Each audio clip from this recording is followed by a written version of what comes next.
নমস্কাৰ, এই মুহূৰ্তত আহি পৰিছে এটা বিগ ব্ৰেকিং নিউজ। এনে ধৰণৰ খবৰসমূহ নিতৌ চাবৰ বাবে চেনেলটো এটা সাবস্ক্ৰাইব কৰি ভিডিঅ'টোত এটা লাইক কৰি দিব।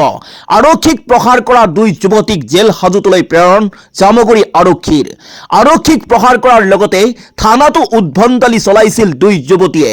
দুই যুৱতীৰ আক্ৰমণত মহিলা আৰক্ষীৰ কনিষ্ঠবল দীপাগ্ৰী গুৰুতৰভাৱে আহত হৈ তেজপুৰস্থিত টাইমছ হাস্পতালত চিকিৎসাধীন হ'বলগীয়া হোৱাৰ উপৰিও গৃহাৰক্ষী জোৱান শফিকুল ইছলাম আৰু এছআই মেঘনাথ কুতুম আঘাতপ্ৰাপ্ত হয়।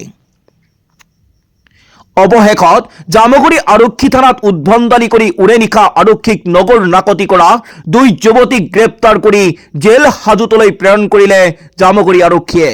দেওবাৰে বিয়লি জামুগুৰি হাটৰ চকীঘাট দলঙৰ সমীপথত 4 লেনযুক্ত ঘাইপথত এখন স্কুটি লৈ অহা দুই হুৰামুক্ত যুৱতীয়ে বিনা কাৰণত স্থানীয় ৰাইজৰ লগত অশ্ৰাব্য ভাষাৰে তৰ্কাতৰ্কিত লিপ্ত হোৱাৰ লগতে সেই স্থানত উপস্থিত হোৱা আৰক্ষীৰ লোককো আক্ৰমণ কৰি আঘাতপ্ৰাপ্ত কৰিছিল। News desk report, time 10+।